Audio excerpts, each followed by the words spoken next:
ऐसा क्या हुआ कि ये रिवोल्ट हुआ।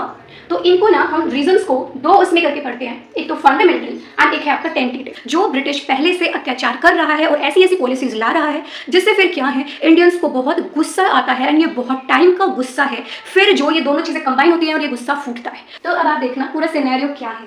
1856 तक ना जो गन चल रही थी ना उसको बोलते हैं ब्राउन ब्रास गन। जो पहले गन चल रही है तो उसको क्या हो रहा है, जैसे वो गन है ना वो ड्यू टू ह्यूमिडिटी गर्मी की वजह से या सीलन की वजह से वो बैकफायर कर जाती थी कि पीछे लग जाए। तो बहुत इस चीज़ों की सिचुएशंस देखने को मिली कि वो गन अब अच्छे नहीं है। अब क्या है भाई, अब हमें नई गन लानी पड़ेगी और 1857 में नई गन आती है जिसका नाम क्या है, एनफील्ड MP-50।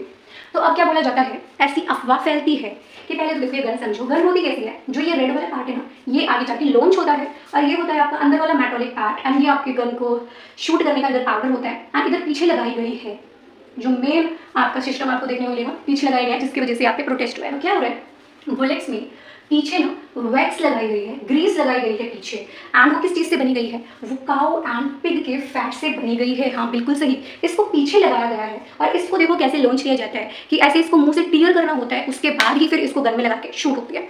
तो फिर जब ये पता चलता है कि यहाँ पे काउ एंड पिग की कोटिंग है, भाई सारे हिंदू कि ये क्या हो रहा है, काउ जो हमारी माता है हम इतना मानते हैं एंड ये क्या कर रहे हैं, हम कैसे कर सकते हैं भाई। एंड जो पिग है ना, जो मुस्लिम वाले हैं इसको बहुत अपवित्र मानते हैं कि पास भी नहीं आना चाहिए, हम पूजा नहीं कर सकते, ये नहीं कर सकते। तो ये दोनों की है सिस्टम हो जाता है। तो इसीलिए यहाँ पे हमें हिंदू मुस्लिम की यूनिटी देखने को मिलती है। तो ऐसा इसीलिए लगाया जाता है फिर ये ह्यूमिडिटी से बची रहे। फिर जितने भी इंडियन सोल्जर्स हैं मना कर देते हैं, हम इसको गन का यूज़ नहीं करेंगे, मना कर देते हैं। एंड इसमें मंगल पांडे जी भी मार्च 1857 को मना कर देते हैं कि भाई मैं इन गोलियों को यूज़ नहीं करूँगा। तो फिर आगे जाके क्या बातचीत होती है, इसका एक दोस्त होता है मंगल पांडे जी का, इनका एक फ्रेंड होता है जो आर्मी का कमांडर भी है, जो है लेफ्टिनेंट बोक। तो ये बोलता है, समझाता है कि नहीं भाई इस पर कोटिंग नहीं है, किसी चीज़ की कोटिंग नहीं है, तुम समझो नहीं है कोटिंग किसी चीज़ की। ऐसे ही फिर जो यहाँ के जनरल होते हैं हम सब ये भी डिक्लेयर कर देते हैं कि ऐसी कोई कोटिंग नहीं है। पर फिर उसी टाइम पे इतनी अफवाह फैलने लग जाती है कि भाई वे तो इस चीज़ की कोटिंग लगा रहे हैं। और जो हमारे मंगल पांडे जी हैं वो थे एक ब्राह्मण वंश से, उसमें भी जो शाक्या जो सबसे ऊपर होते हैं तो वो होते हैं। तो फिर बाकी लोग बातें करने लग जाते हैं अब कि तुमने ये क्या कर दिया कि तुमने उस गन का यूज़ किया, तुम्हारा तो भाई धर्म भ्रष्ट हो गया है, तुमने ये कैसे कर दिया। बाकी लोग बातें बनाने लग जाते हैं।